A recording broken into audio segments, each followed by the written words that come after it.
Good morning, or good afternoon, or good evening. My name is John Kirkendall. I'm an elder here at Scots Kirk. On behalf of the session, the pastor, I welcome you to this recorded service in these unusual times. I call your attention to a virtual bulletin that is available for download. It has the order of service, a variety of announcements in it. One of those is a reminder that the church stands ready to help. If you have any particular need, please let us know, either the elders or the deacons, and we will reach out to you and provide whatever it is that we can do for you. I also ask that you consider mailing your tithes or offerings to the church. The address is in that bulletin.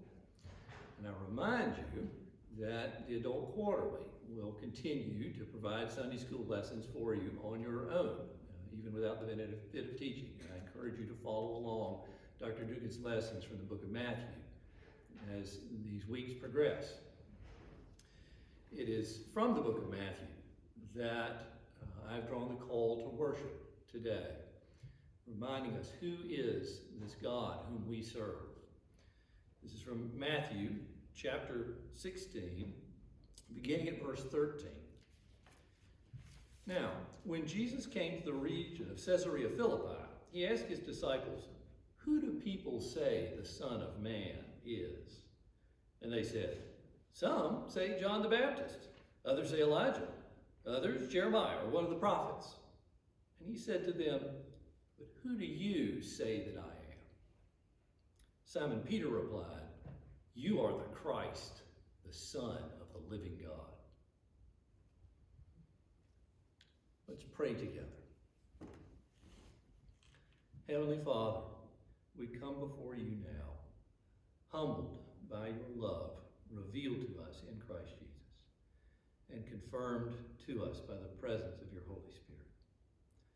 Our triune God, we praise you for your steadfast love, for your mercies that are new every morning, for your unchanging faithfulness to all generations. Lord, we ask your blessing at this time of worship, different though it must be. We pray for your comfort in uncertain times. We pray for strength to serve our neighbors in your name. Lord, we pray as Jesus taught us to pray, saying, "Our Father, who art in heaven, hallowed be thy name. Thy kingdom come, thy will be done, on earth as it is in heaven. Give us this day our daily bread, and forgive us our debts, as we forgive our debtors. And lead us not into temptation, but deliver us from evil. For thine is the kingdom, and the power, and the glory forever. Amen." The Confession of Faith today comes from the Westminster Larger Catechism, question 45. I will read the question, and we will read the answer in unison. How does Christ execute the office of a king? Christ executes the office of a king in calling out the world, a people, to himself, and giving them officers, laws, and censures, by which he visibly governs them, in bestowing saving grace upon his elect, rewarding their obedience, and correcting them for their sins, preserving and supporting them under all their temptations and sufferings, restraining and overcoming all their enemies, and powerfully ordering all things for his own glory and their good, and also taking vengeance on the rest who know not God and obey not the gospel. The New Testament reading this morning comes from the letter to the Hebrews. This is a most unusual book in some ways. We do not know who the author was. We do not know specifically who the audience was, though from the content and the context, we can infer that This early writer is writing to a group of Jewish Christians who are being challenged in their faith, and he is seeking to teach them more fully what this new covenant in Christ Jesus means. Indeed, the book is divided into sections of teachings based upon Jewish tradition, and then an explanation of the fuller understanding of the Old Covenant that is provided by Christ Jesus. Our reading this morning comes from the first chapter of Hebrews, from the first 12 verses. Hear the word of the Lord. Long ago, at many times and in many ways, God spoke to our fathers by the prophets. But in these last days, he has spoken to us by his Son, whom he appointed heir of all things, through whom also he created the world. He is the radiance of the glory of God and the exact imprint of his nature, and he upholds the universe by the word of his power. After making purification for sins, he sat down at the right hand of the Majesty on high, having become as much superior to angels as the name he has inherited is more excellent than theirs. For to which of the angels did God ever say, "You are my son, today I have begotten you"? Or again, "I will be to him a father, and he shall be to me a son"? And again, when he brings the firstborn into the world, he says, "Let all God's angels worship him." Of the angels, he says, he makes his angels winds and his ministers a flame of fire. But of the Son, he says, "Your throne, O God, is forever and ever. The scepter of uprightness is the scepter of your kingdom. You have loved righteousness and hated wickedness. Therefore God, your God, has anointed you with the oil of gladness beyond your companions. And you, Lord, laid the foundations of the earth in the beginning, and the heavens are the work of your hands. They will perish, but you will remain. They will all wear out like a garment. Like a robe, you will roll them up. Like a garment, they will be changed.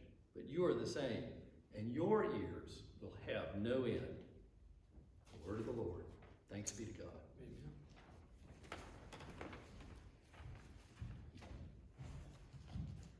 Let us pray together.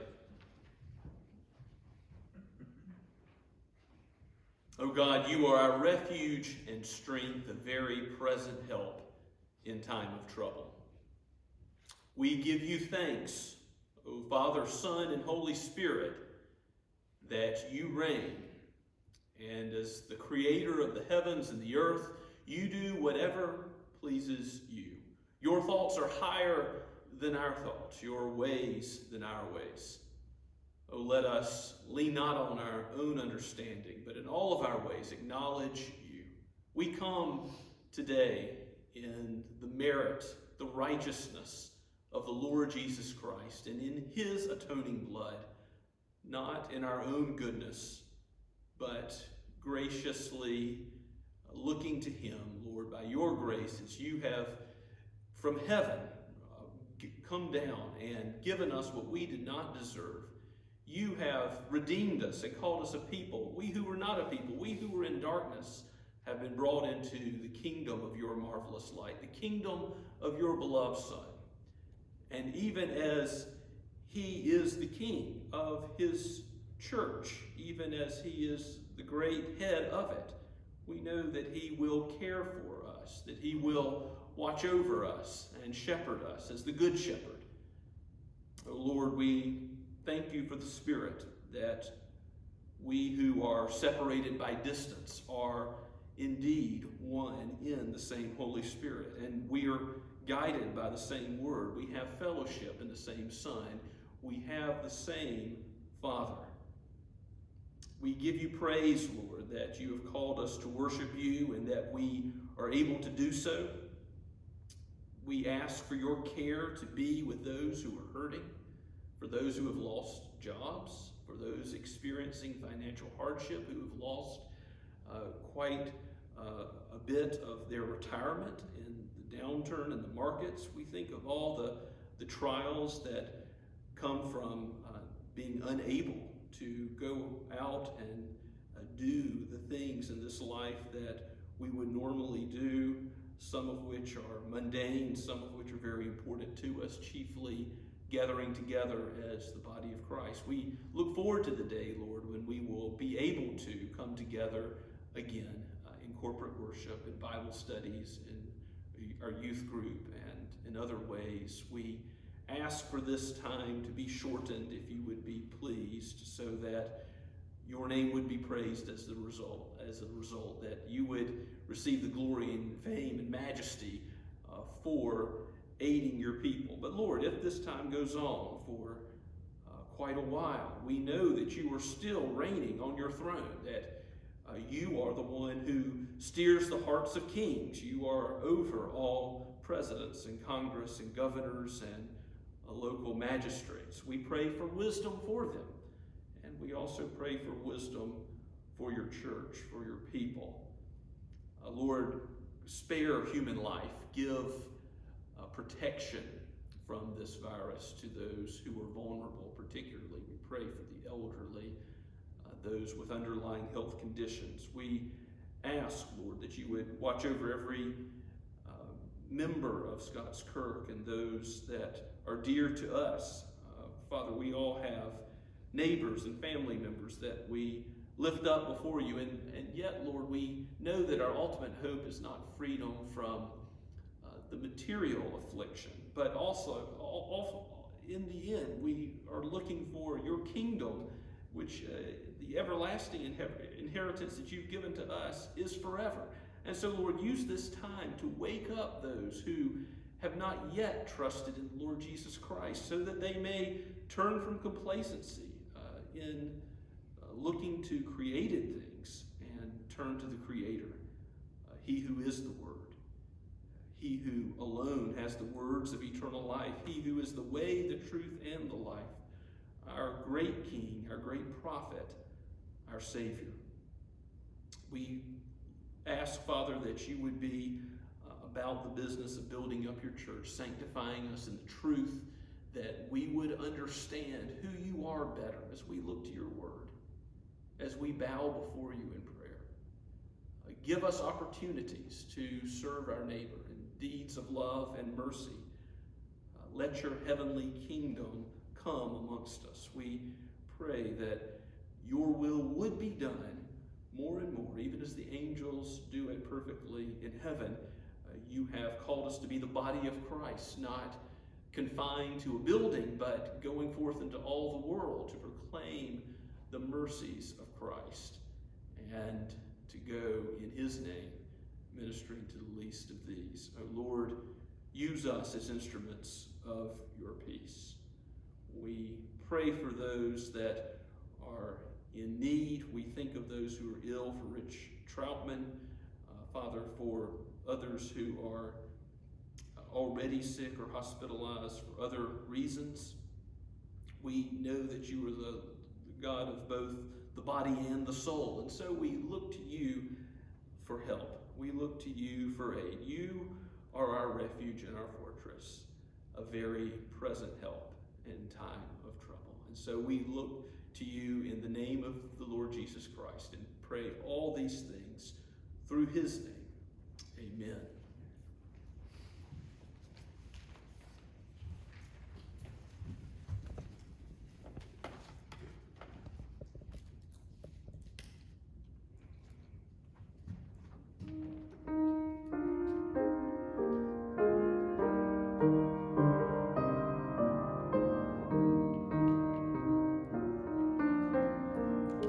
Bring thou my vision, O Lord of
your copy of God's Word and turn with me to Psalm 45.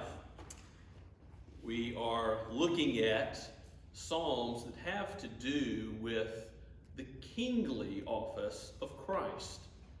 And this is a very interesting royal psalm, Psalm 45, also a lesser known psalm that is a wedding psalm.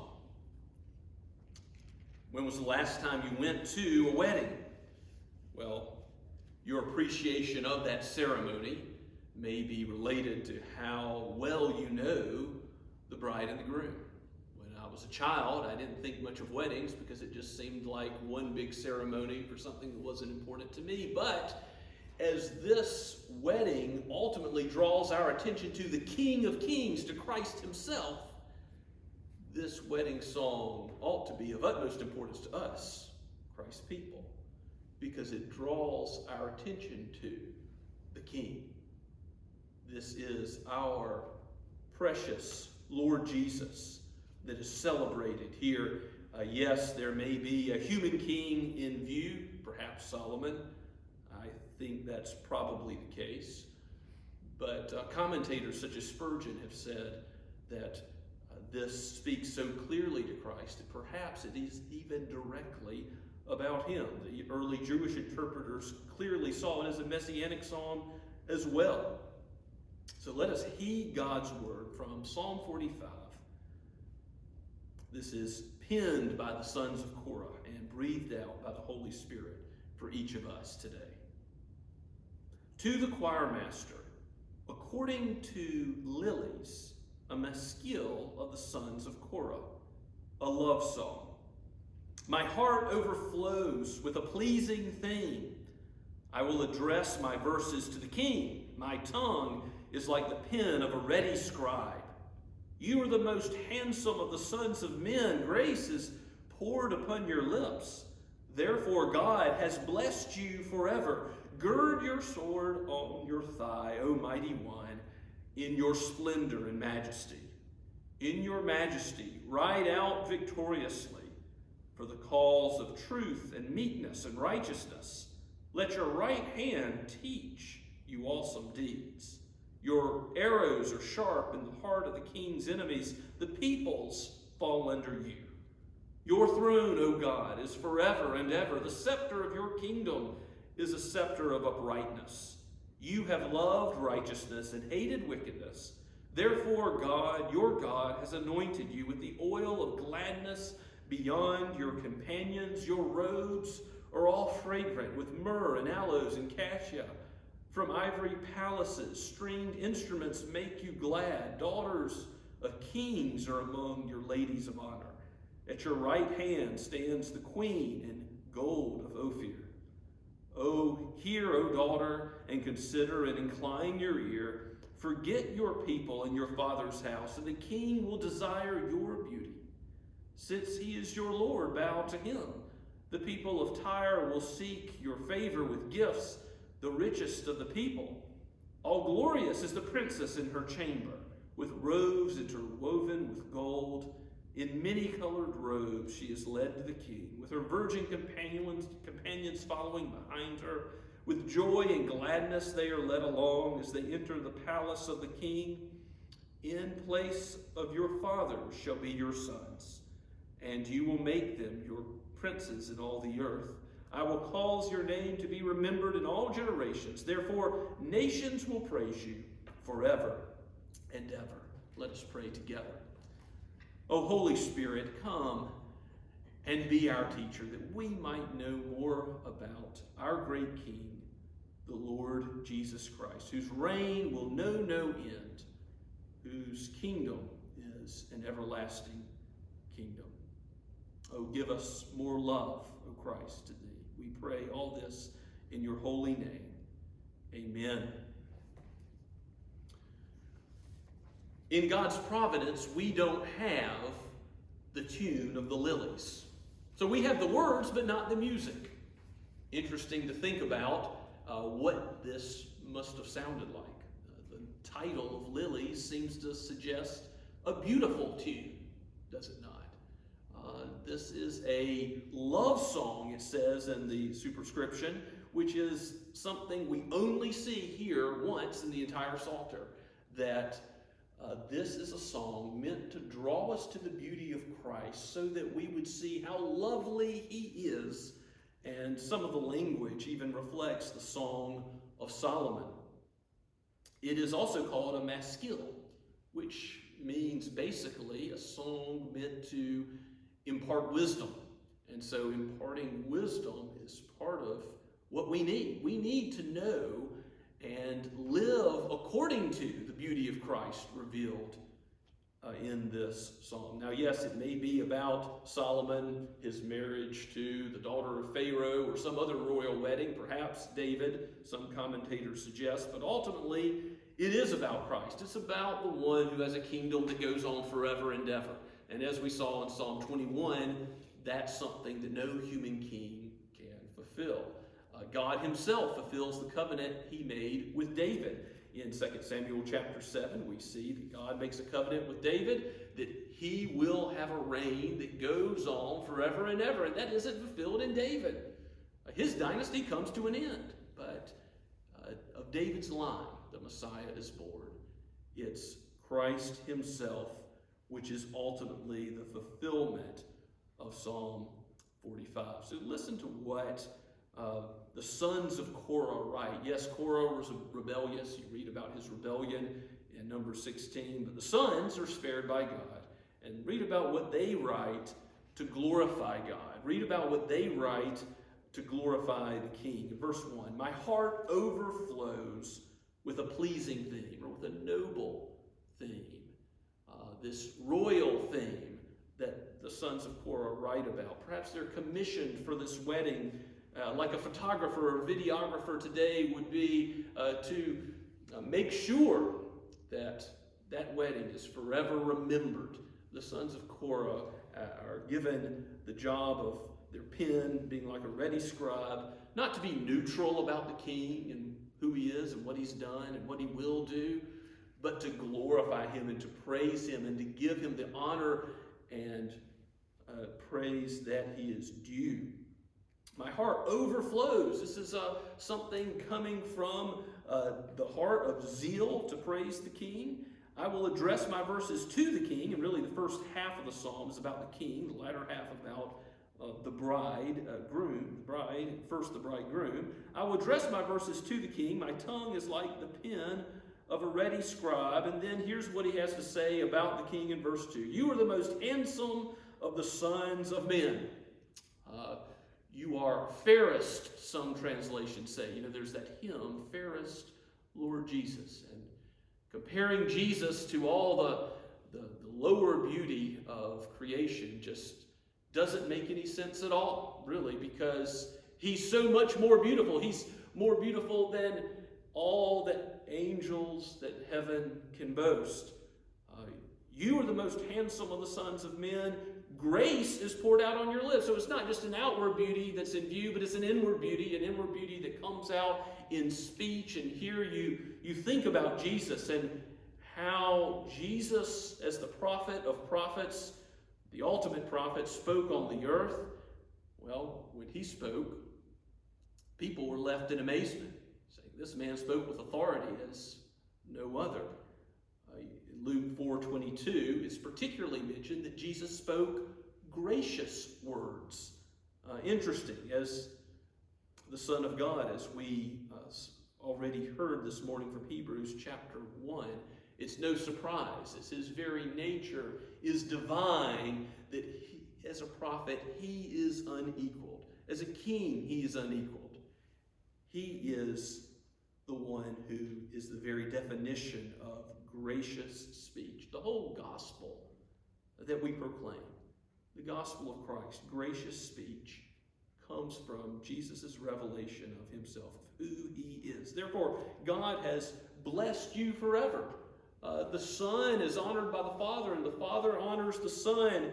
This intertrinitarian giving of glory one to another we see revealed in texts like John 17 and the high priestly prayer of Christ.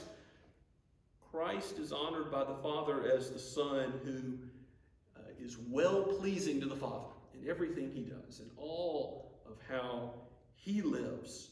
And he is a divine warrior. You see in the 3rd verse, he girds his sword on his thigh as a mighty one in splendor and majesty. And so this sword is a statement, isn't it, that he rules in power.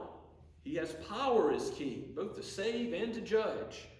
If you look in Revelation chapter 19, you can read, I'll read starting at verse 11. Then I saw heaven opened, and behold, a white horse, and the one sitting on it is called Faithful and True. That is Christ himself. And in righteousness he judges and makes war. His eyes are like a flame of fire, and on his head are many diadems. Yes, he has been crowned with many crowns. And listen to what comes next. He has a name written that no one knows but himself. He is clothed in a robe dipped in blood, and the name by which he is called is the Word of God. And the armies in heaven, arrayed in fine linen, white and pure, were following him on white horses, and from his mouth comes a sharp sword with which to strike down the nations. So there's judgment coming from Jesus' sword. And he will rule with a rod of iron. Psalm 2 speaks of Jesus' judgment in the same language. He will tread the winepress of the fury of the wrath of the God Almighty, and on his robe and his thigh he has a name written. Well, what is written on Jesus' thigh, where the sword belongs? King of Kings and Lord of Lords. No earthly power compares. Jesus is superlative. He is the high king. And so Jesus' splendor and majesty is also without compare. Solomon may have had a glimmer of majesty, the height of Israel's earthly glory. But Jesus' majesty is so much greater. And in verse 4, we read that his majesty comes from not only who he is as the all-powerful king, but also what he does. He rides out victoriously for the cause of truth and meekness and righteousness. Doesn't that describe Christ? He is meek. His yoke is, his burden is light, because when you trust in him, you will no longer be a slave to sin. Pilate asked, what is truth? But Jesus is the answer to that. Jesus is the way, the truth, and the life, and righteousness only comes through him. In the cross, righteousness and peace kiss. Right? Christ alone had a righteous life. He alone had the source of righteousness for us to enjoy God's presence in heaven forevermore. He is the ultimate truth and meek one and righteous one. So let your right hand teach awesome deeds. So not only will Jesus show us who he is, but he will teach others, and as the ultimate prophet, show the way, so that these things, truth and righteousness and meekness, don't go by the wayside. It seems like sometimes they do in this world, that darkness is winning, that things aren't right. But Jesus is fighting as a divine warrior. He is battling for righteousness to come down like an ever-rolling stream, for truth not to be snuffed out. In the end, in the last judgment, it will prevail. The meek will inherit the earth. The humble will win, even though the world says that nice guys finish last, even though the world says that if you don't look out for yourself, if you don't look out for number one, you'll get run over. Here, Jesus shows us the truth. He fights for us, and at the last day, all things will be made clear. His arrows are sharp, it says in verse 5, piercing the king's enemies. Peoples will fall. All of the nations will bow the knee to the Lord Jesus Christ. His throne is forever and ever. We read in verse 6, the scepter of his kingdom, that's what he rules by. His scepter is a scepter of uprightness. It is a scepter of righteousness. And if it is a good scepter, a good rule, if Jesus is indeed the good king, then what must he do? He must also hate wickedness. Now, this is part of what was quoted in Hebrews chapter 1 as referring to Jesus. So we know that the New Testament treats this as referring to Christ. Because Christ is the good king, he loves what is good, he loves the light, But he must also hate darkness. He must love that which is contrary to his nature. If you love good, then you must hate evil. The love and the hate go together. God cannot sin. Why not? Hebrews 6 tells us this. Because sin is against his nature. It is no lack that he cannot sin, but is positively a benefit of his character that he is unable to do what is contrary to who he is. So look at what it says in verse 7 and the anointing of Christ. Therefore God, that is God the Father, has anointed Christ. Now while were men anointed in the Old Testament to be a prophet or a priest or a king? And Jesus, of course, means anointed one. He is the one anointed for our salvation. He is our ultimate priest. And we are saved because he went to the cross for the joy set before him. But here he's anointed with the oil of gladness. His person is exalted with all these materials that show royalty. His robes are fragrant. He's got myrrh. He's got ivory palaces, stringed instruments. Daughters and ladies of honor are all in view. At your right hand stands the queen in gold. Obviously, the streets of gold are mentioned in Revelation. All these materials show this is the king. He's to be prized. He's beautiful. And yet, none of those created things ultimately are much more than a tiny foretaste. The streets being made of gold in heaven. God will be there. There will be much greater joys to behold than merely golden streets, but these come along with his royalty.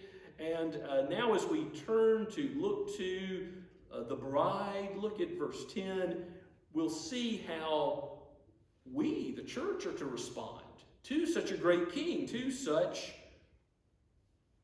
a mighty and majestic Lord. Hear, O daughter, and consider and incline your ear. Forget your people in your father's house, and the king will desire your beauty. Since he is your Lord, bow to him. This calls to mind Genesis 2. Leave and cleave, where the man is to not any longer consider his own family the priority, but his wife. And this new oneness is something that we will have with Christ. We are like a Gentile from another land. It says the people of Tyre will seek your favor with gifts, the richest of people. Well, we are to forsake all earthly association for the new family that we have in Christ, the new fellowship that we have in Christ. And all glorious is the princess in her chamber. Why? As Rick Phillips says, the bride doesn't just roll out of bed on her wedding day and then run her fingers through her hair and say, I'm here for my wedding. No, she's prepared herself. And the scriptures use that same imagery so that we would prepare ourselves for the coming of our bridegroom, Christ. That image of Christ in the church is highlighted in Ephesians chapter 5, 2 Corinthians 11.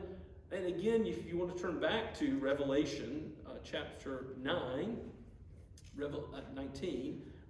Revelation 19, at verse 7, there's the image of the marriage supper of the Lamb. Who will come to the marriage supper of the Lamb? Hallelujah, for the Lord our God Almighty reigns. Verse 6, verse 7, let us rejoice and exult and give him glory, for the marriage of the Lamb has come, and his bride has made herself ready. She is prepared. It was granted her to clothe herself with fine linen, bright and pure. Now, listen to the language that's used there.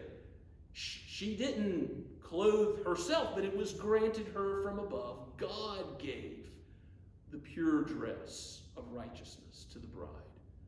How will we be prepared for that great day when Jesus comes again, or when we go to be with him when we die? We will be prepared only if God's grace has given us the new birth, that we look to him by faith and receive something that we can't present from ourselves, no merit in us, but simply clinging to the cross for grace, clinging to Christ and his righteous life for redemption. To be prepared for that great marriage feast, the preparation comes from the great King himself. We can look forward to that day because of Christ.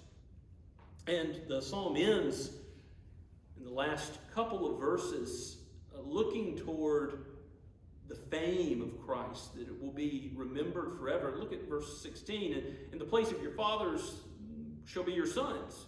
In other words, royal succession from one generation to the next. You will make them princes in all the earth. I will cause your name to be remembered in all generations. Therefore, nations will praise you forever and ever. And yes, all of human history and time is structured around the Lord Jesus Christ. We live in 2020, the year of our Lord, because of the fame of Christ. But this is just the beginning of his fame. His fame is going out to all the nations. He is being preached and proclaimed, and his rule will one day cover the earth as the waters cover the seas. How thankful we should be for such a beautiful king as this. So one application that I want to make first and foremost for us is that we really should meditate on, not just know, but think about and roll over in our minds the beauty of Christ, how wonderful he is, because this is our task forever in the new heavens and new earth, to exalt him for who he is and his truth and his beauty and his goodness and all of his righteousness and all of his character are like many sides of the same gem. Who he is to be exalted. And that's, you might say, an application of the heart, because sometimes an application can relate to how you parent or how you relate to your non-believing neighbor. But here's an application that relates directly to God himself. Is your heart aflame? Is your heart hot like the psalmist for Christ? I think if we're honest, we can all admit our heart is not as hot as it ought to be. We all fall short in this area of God's glory. We all fail to appreciate his beauty, even as nature reflects his beauty, even as the Word supremely shows us his beauty. We fail to appreciate him as he is, and we need the Holy Spirit to revive us again. We need the Holy Spirit to kindle in us a new zeal to love him. And we can pray that prayer, "O Lord, I believe, help my unbelief," as the disciples prayed. So the beauty of Christ as our prophet, priest, and king ought to be our study. When we look at life and see all that is not beautiful, all that sin has ravaged, all that the curse is undone, that God had made good in the beginning, we can fail to appreciate God's beauty. We can look to the troubles that assail us. We can look to the circumstances where it seems like righteousness and truth and meekness are not being upheld. We can look to trials like the spread of this pestilence, this disease, and we can fail to remember that on the throne, seated at God's right hand, is the Lord Jesus Christ, and he's reigning still. He has all authority in heaven and earth. I want to show you from Romans chapter 11 what the Apostle Paul, what causes the Apostle Paul to break out into doxology and praise Christ's kingly rule, that there is no rogue molecule, that there is nothing outside of his control. He's just finished talking about Israel in the context of the book of Romans. So we're going to look at the end of chapter 11. But he asks the question, well, what about Israel? Since so many are rejecting the Messiah, things don't seem right. It doesn't seem right that God's people, God's covenant people of old, are in such large number rejecting the Messiah. But here's Here's what Paul says in verse 33. Oh, the depth of the riches and wisdom of God, even in light of things that aren't understood by us. How unsearchable are his judgments and inscrutable his ways. For who has known the mind of the Lord, or who has been his counselor? In other words, like Job, we have to clap our hand over our mouth and confess that God knows what he's doing, that he does all things well, even when we don't understand his ways. Who's given a gift to him that he might be repaid? And then look at that great statement in verse 36. For from him, and through him, and to him are all things. To him be the glory forever. This is a statement that is comprehensive. Christ is the creator. He's also the sustainer. Everything's from him, but everything is through him. Everything falls out in this life through his will. And all things work to his glory and the good of his people, as Paul's already so eloquently put forth in Romans chapter 8. So when we don't understand the way that this world is working, we can have confidence that our God does, that he remains on the throne, seated at God's right hand, that Christ is reigning well for his people. Are you ready to meet him? Are you ready to go to the marriage supper of the Lamb? There is only one place to find goodness. There is only one who is good, Jesus said to the rich young ruler. There's only one place to find that righteousness, to find that atonement from sin. One substitutionary righteousness that comes from the Lamb of God slain for sinners. His robe is dipped in blood. On his head are many crowns.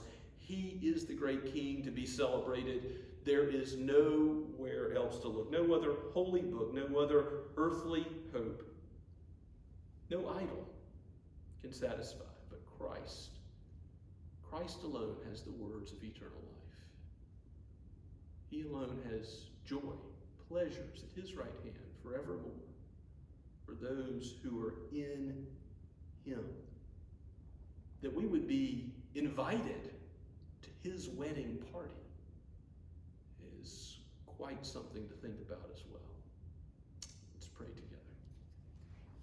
Father, we praise you for this text of Scripture, that we might sing and pray about the beauty of our Messiah, the one you sent so that we would be ready for the marriage supper of the Lamb. Lord, if there are any hearing this word who have not yet trusted in Christ, oh Lord, would you take away every prop, everything on earth that might resemble solid ground, that it might be shown for what it is, sinking sand, and that the Lord Christ himself would alone be our rock, our refuge, our fortress, a very present help in time of trouble. And be near to your church, O Lord. Be near to your people. Minister to the needy. You do not snuff out a faintly burning wick, but you are the good shepherd of the sheep, and you leave the 99 to go after the one. Oh, give us more love for you. We desperately need your Holy Spirit to keep working in our hearts so that we will follow you faithfully. We pray all this in the faithful one's name, the high King of heaven, in Christ's name. Amen. And now let us respond to the word preached, singing together Psalm 45b.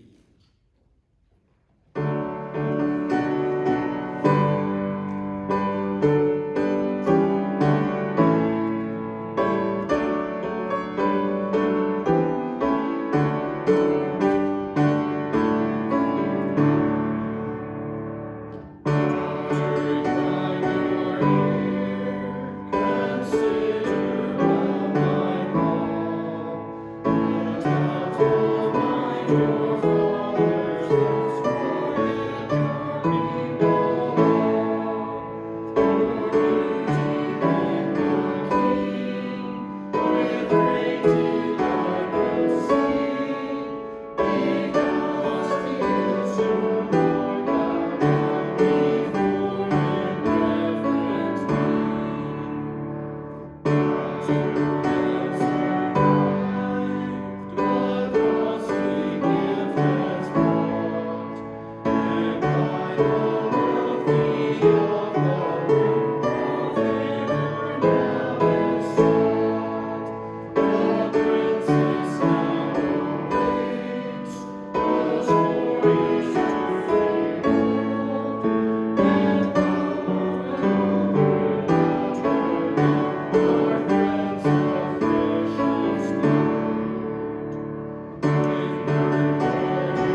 Now go with God's blessing. May the grace of the Lord Jesus Christ and the love of God the Father and the fellowship of the Holy Spirit be with you now and forever. Amen and amen.